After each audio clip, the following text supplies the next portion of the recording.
Bismillahirrahmanirrahim. Assalamualaikum warahmatullahi wabarakatuh. Perkenalkan, kami dari kelompok Anates pada mata kuliah evaluasi pembelajaran biologi. Kami akan mempresentasikan hasil kerja proyek dari kelompok kami. Sebelumnya, izinkanlah saya untuk memperkenalkan yang 2003113. Yang kedua ada Aljannah Rizka dengan NIM 2003116. Yang ketiga ada Puji Dwi Fahma dengan NIM 2003171. Yang keempat Multi Asmo Sofia dengan NIM 2003117. Yang lima Laura Miftahul Khairat dengan NIM 2003176. Yang keenam ada Widya Puspita Rahma dengan NIM 2003171. Yang ketujuh ada Putri Wulandari dengan NIM 200311161. Dan yang kedelapan ada Reisa Fazila Anissa dengan NIM 2003130. Selanjutnya, saya akan memperkenalkan terlebih dahulu apa itu yang dimaksud dengan Anates. Pengertian Anates adalah sebuah program aplikasi komputer untuk menganalisis butir soal bentuk objektif maupun uraian. Aplikasi ini dikembangkan oleh Dr. Andes Karnoto, MPD, dan Yudi Wibisono, ST. Selanjutnya, Anates ini juga mempunyai beberapa manfaat. Di antaranya, untuk menganalisis data butir soal secara otomatis, memeriksa jawaban benar dan salah secara cepat dan praktis, ada pemberian bobot, dan juga untuk mengetahui analisis butir soal yang meliputi reliabilitas, kelompok unggul dan asor, daya pembeda, tingkat kesukaran, korelasi skor butir dengan skor total, kualitas pengecoh yang akan kita bahas pada slide selanjutnya. Yang pertama, untuk pengertian reliabilitas akan dijelaskan oleh Khairatun-Nisa. Kepada Khairatun-Nisa, disilahkan. Terima kasih kepada Baiklah, reliabilitas adalah suatu tes untuk mengukur atau mengamati sesuatu yang menjadi objek ukur. Suatu tes dapat dikatakan mempunyai reliabilitas yang tinggi jika tes tersebut dapat memberikan hasil yang tetap sama atau konsisten. Hasil pengukurannya diberikan subjek yang sama, meskipun dilakukan oleh orang yang berbeda, waktu yang berbeda, dan tempat yang alat ukur yang disebut alat ukur yang reliable.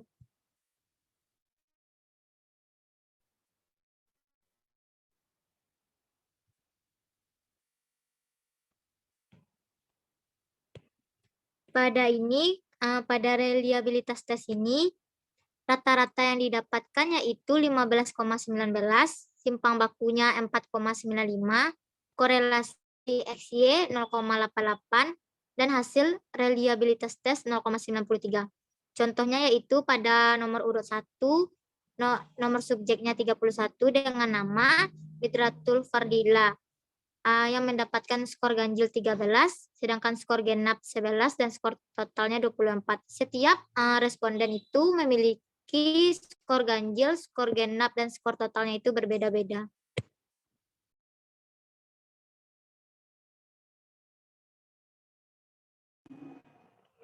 Baik, terima kasih kita ucapkan kepada Khairatun-Nisa. Untuk pemaparan tentang kelompok unggul akan disampaikan oleh Putri Wulandari. Putri, silahkan. Baik, selanjutnya yaitu tentang pengertian kelompok unggul. Kelompok unggul merupakan sejumlah siswa yang sudah dianggap sudah lulus dengan kriteria baik terhadap tes objektif yang diberikan.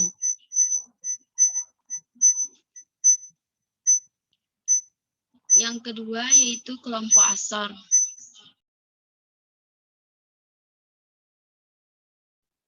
Kelompok asor merupakan sejumlah siswa yang belum lulus tes yang diberikan atau dapat dikatakan skor yang dimiliki kriteria cukup. Siswa yang tergolong kelompok asor ini nantinya perlu diberikan remedial karena dari hasil tersebut dapat dikatakan Mereka belum menguasai materi dan perlu diberikan tes ulang untuk memenuhi kriteria yang ditentukan.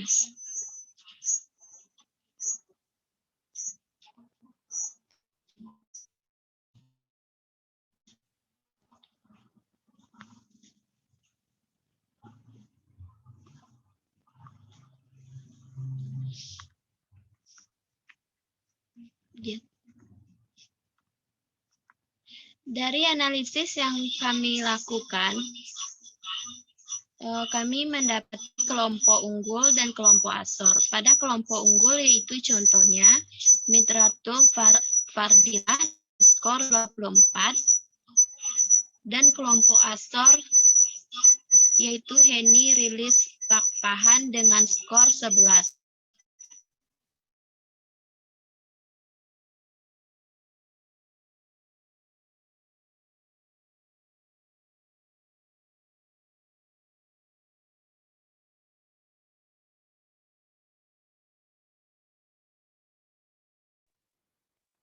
Baik, terima kasih kita ucapkan kepada Putri Wandari. Untuk pemaparan selanjutnya akan disampaikan oleh Laura Miftahul Khairat. Silakan. Baiklah, yang selanjutnya yaitu pengertian daya pembeda. Dapat asosiasi antara banyaknya siswa tergolong kelompok unggul dengan banyak siswa yang tergolong kelompok asor pada masing-masing butir soal. Daya pembeda sudah dikatakan baik bila indeks daya pembeda atau indeks D-nya 51 ke atas atau besar dari 50.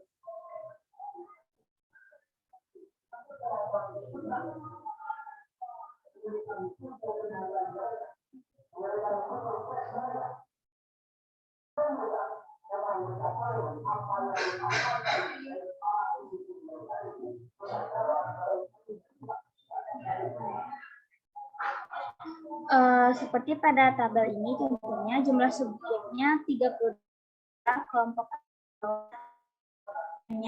dan butir soalnya 25. Pada nomor urut 1, pada nomor butir baru aslinya, kelompok atasnya butir aslinya 1, kelompok atasnya 9, kelompok bawahnya 4, bedanya 5, dan indeks DP atau persennya itu 55,56.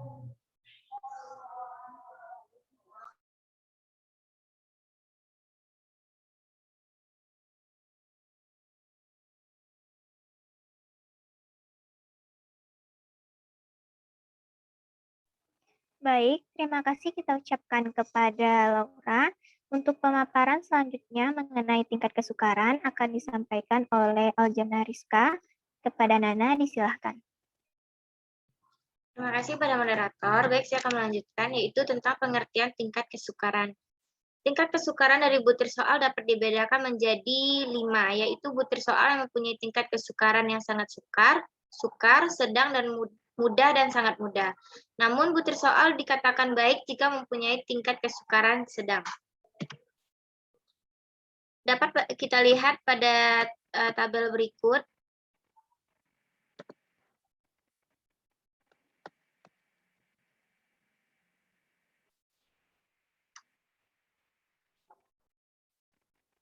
Nah, dapat kita lihat pada tabel ini tingkat kesukaran yaitu misalnya jumlah subjeknya ada 32, butir soal 25.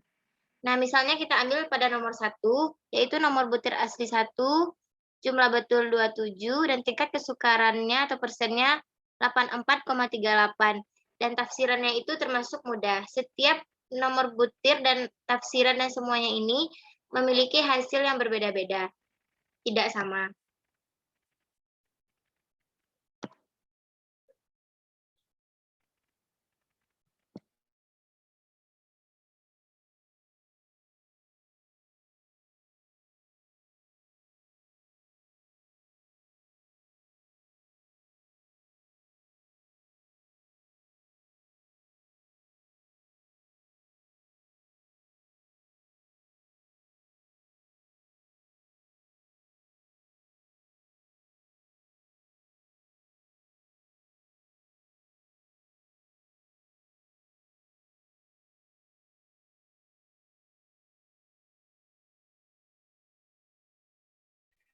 Baik, terima kasih kita ucapkan kepada Aljan.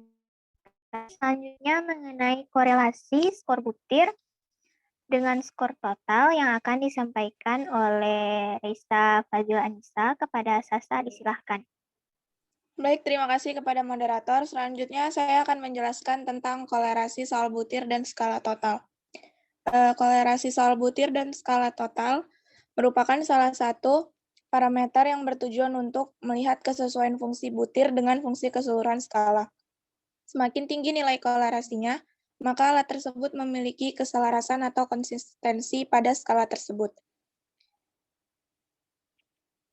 Dengan fungsi keseluruhan, skala corrected item total correction beberapa mampu butir tersebut membedakan kelompok subjek berdasarkan performanya pada variabel yang diukur, atau kelompok rendah dan kelompok tinggi.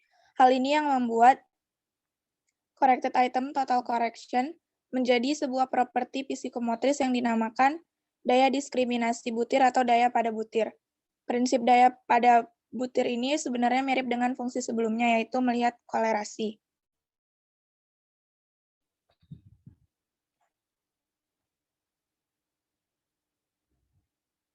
Berdasarkan hasil analisis yang telah kami buat pada soal nomor 1, menunjukkan sangat signifikan dengan kolerasi 0,582 dan pada soal nomor 5 signifikan dengan kolerasi 0,396. Terima kasih, selanjutnya saya kembalikan kepada moderator.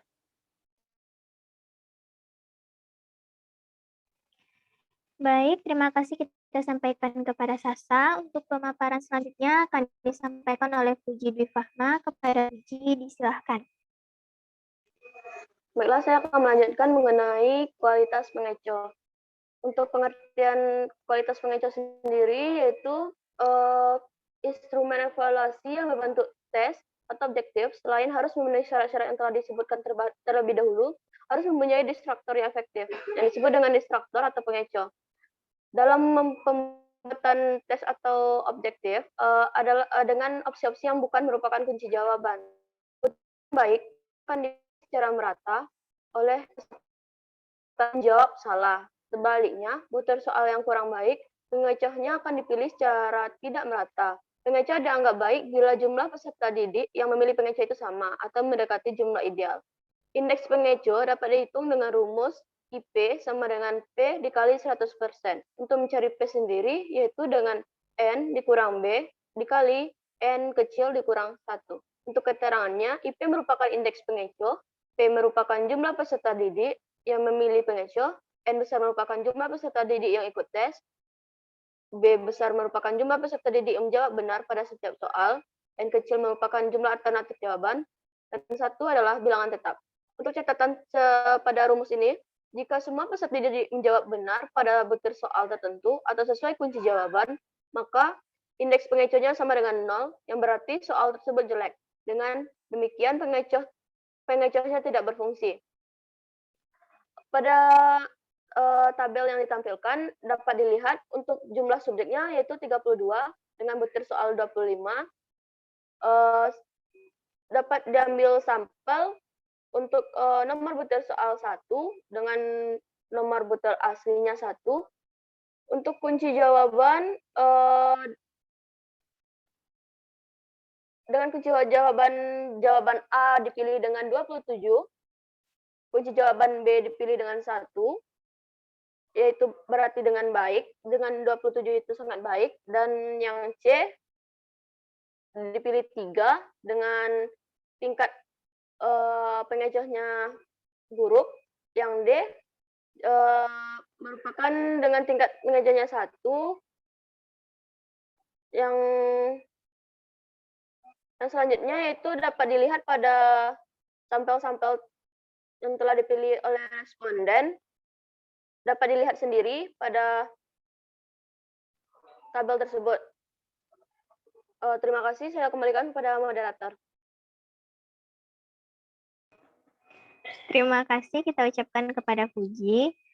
Untuk pemaparan selanjutnya mengenai rekap analisis butir akan disampaikan oleh Widya. Kepada Widya, disilahkan. Baik, terima kasih kepada moderator. Saya akan menjelaskan tentang analisis butir soal, yang mana kegiatan analisis yang telah dilaksanakan di atas merupakan analisis secara parsial, yaitu analisis validitas, daya pembeda, dan tingkat kesukaran. Sehingga analisis yang terakhir adalah analisis rekap secara soal digunakan untuk selanjutnya bisa terlihat.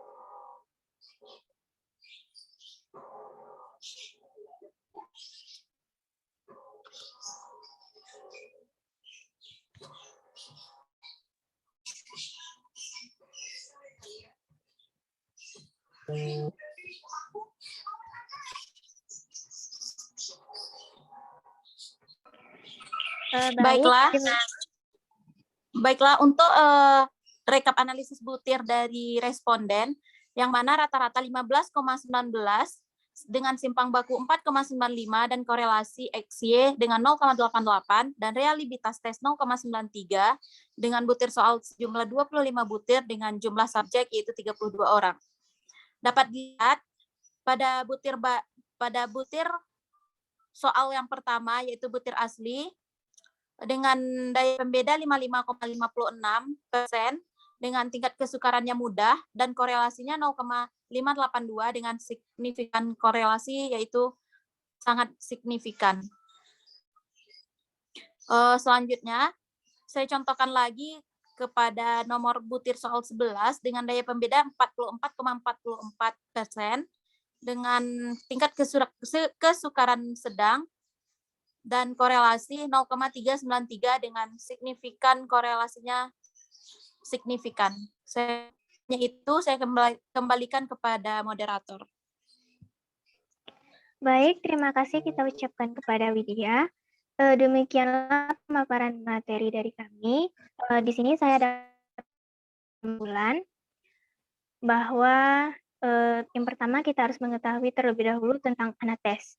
Seperti yang telah dijelaskan, Anates adalah sebuah program aplikasi komputer yang digunakan untuk menganalisis butir soal bentuk objektif maupun uraian.